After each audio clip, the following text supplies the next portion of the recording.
Okay, this is my explanation for the separation of two blocks by a sphere that is sitting at on top of them. Mass of each block is capital M. They have a height of capital L. Sphere has a mass of little m, a radius of capital R. And start off first by drawing the coordinate system we're in. Put positive x is up, positive y is up, positive x is to the right. And so we set up the system like this. So it's kind of helpful to sort of draw this situation in a couple of different points along its dynamic evolution. And so first we have a little bit of the system separated, and what we see here from the diagrams is that there are 2 points of contact, one on each corner of from each block. There's a point of contact with the corner of each block and the sphere supported above it. So what that means is that the weight of the sphere, which is pointing down in the negative x or the negative y direction, must be equally distributed across the corners of each block. So each block is producing a normal force that is equal to 1/2 of the total weight of the sphere there. And finally, we have another we draw it a little bit further down, and we see what's happening is that as the angles widen due to the points of contact between the blocks, so that separation distance between the blocks is increasing. The sphere is actually sinking down further. The angle between the center of the sphere and the points of contact on the block are actually spreading out. What that means is that the decomposition of the force vectors at the point of contact of each block are actually changing. The x components, the horizontal components of the weight of the force of the force weight are actually increasing as the sphere sinks, and then as the angle widens and the separation continues to widen, the angles increase. The normal forces on the points of contact actually start to shrink. And so from an intuitive perspective, what happens here, or what we can see here, is that just by considering the trigonometry, the normal force and the horizontal, the vertical normal forces and the horizontal weight decomposition along the x direction of the weight, they are actually equal in magnitude exactly at 45 degrees. So once it starts to, the angle theta starts to increase beyond 45 degrees, we start to see the normal force actually shrinking in magnitude relative to the x component of the horizontal force. And so finally, we're just writing a few pieces here. If the radial distance from the center of the sphere to the point along the outside is r, then the point to which the side of this triangle here is just r times cosine of the angle theta, which means that the remaining distance of the sphere here, which drops below the points of contact, the horizontal points of contact here, well, that's r minus r times cosine theta. That gives us this little distance here. We're going to need that for the final part where we solve for the velocity. Okay, so that's the first piece. start off with direction of the y direction of motion. What we have is the weight, and that's just equal to little m times g. We have the normal force from the left, which counteracts the weight of the sphere. Each corner the left corner and the right corner contribute the same. They have the same angle, and so the total normal force is from the left block times the cosine of that angle plus the mass of the right block times the cosine of that angle times the acceleration of the sphere as it sinks down in the y direction. Okay, so from Newton's second law, we have normal force plus the weight. That is actually going to be less than or equal to 0 in this case, because as the sphere starts to separate the blocks, it starts to sink, and so the forces are no longer in equilibrium. The weight is actually going to be greater than the normal force, and so we end up getting in an equation that says that the normal force plus the weight has to be equal to or less than or equal to 0. So from that we can solve the equation, and we end up getting an expression for the acceleration of the sphere in the y direction as being less than or equal to total mass of the sphere times g divided by the 2 times the mass of the blocks times the cosine of the angle that's intersecting them. Okay, similarly, we do the same thing for the x direction, the x motion direction. You get force from the left and the right in the x direction. We can just isolate an equation for one corner. I've chosen the left corner here, but then there is a similar expression for the right corner as well. But we have mass of the left block times the acceleration of that in the x direction of that left block has to be equal to negative the mass of the sphere times g times sine theta. And why is that? Well, because as the sphere is actually dropping down vertically, that is what is linking the acceleration in the y direction is transferred. That motion is transferred to an acceleration in the x direction because the point of support of the sphere is in contact with just the corner of the block.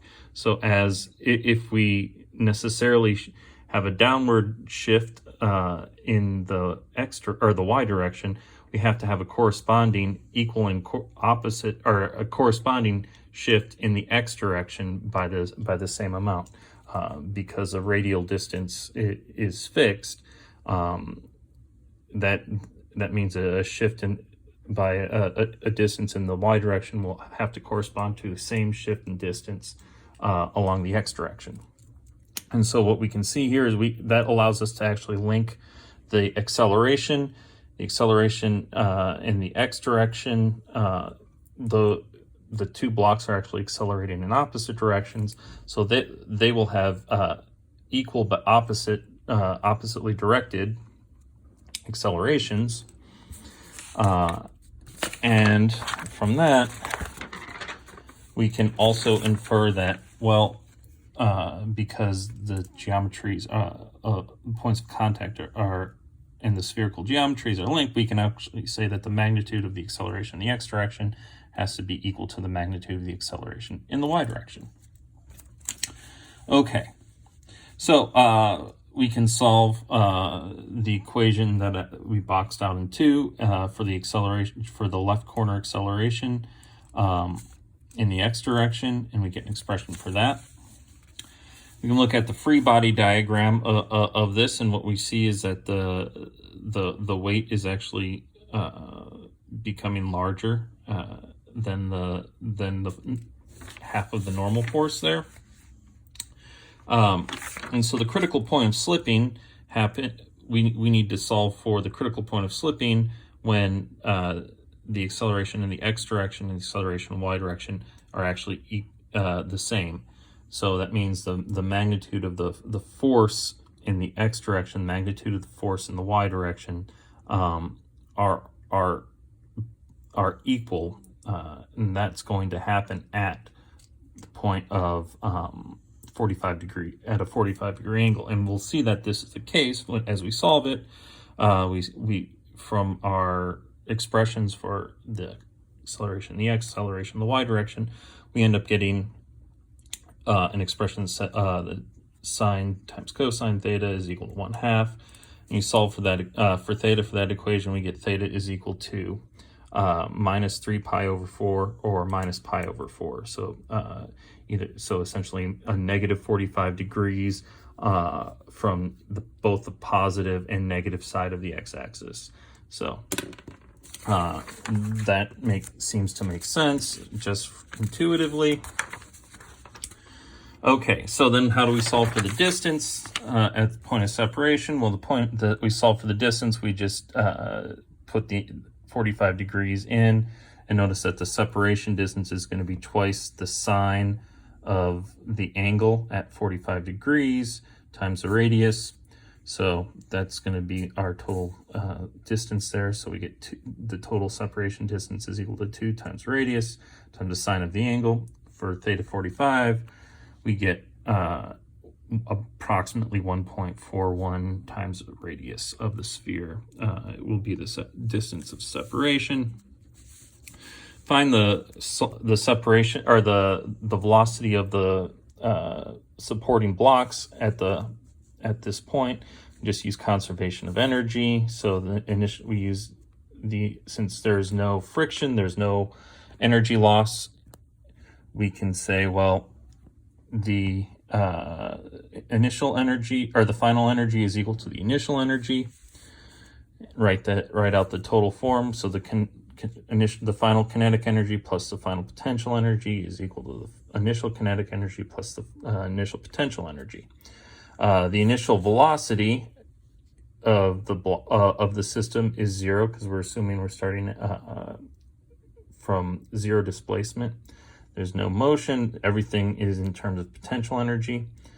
And then we have that the total mass is the only motion that is happening if we take any change in potential energy of the sphere dropping, all of that is directly transferred into kinetic energy of the blocks separating. So what we end up having is the final potential energy is at some distance where we subtract off the bit of the sphere, the vertical distance of the sphere that is actually below the horizontal line between the two supporting blocks. We know that this distance here is capital L, and if we use that as our 0 for the potential energy, then as the sphere drops, it's going to lose energy relative to what we're calling the 0 for the 0 for the potential energy.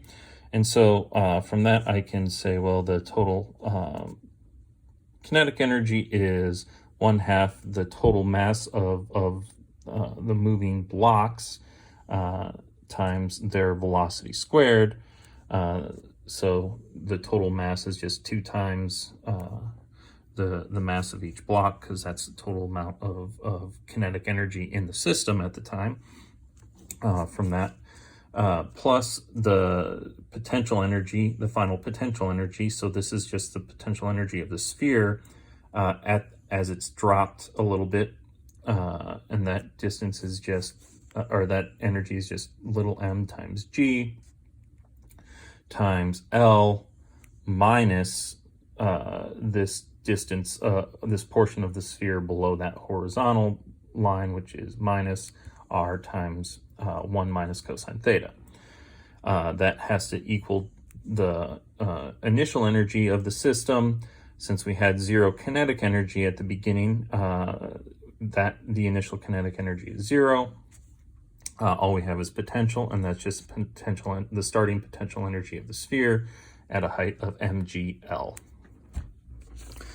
Okay, solving the equations, we end up getting that the final velocity, the final magnitude of the velocity of the blocks are given by this expression. So the square root of little m, mass of the sphere, times g times the radius of the sphere times 1 minus cosine of the angle, divided by the mass of the blocks, the separating blocks, all square rooted. So the left block will have a negative velocity and time a negative velocity of this magnitude, and the block moving to the right will have positive velocity with this magnitude relative to our coordinate system. We could put in theta equals 45 for the point of lost contact here if we wanted. That still doesn't help us out because we actually don't have numerical values for any of the masses or the radial distance of the sphere. So it's not going to give us a much better looking solution. All right, that's it. Let me know if you have any questions. Thanks.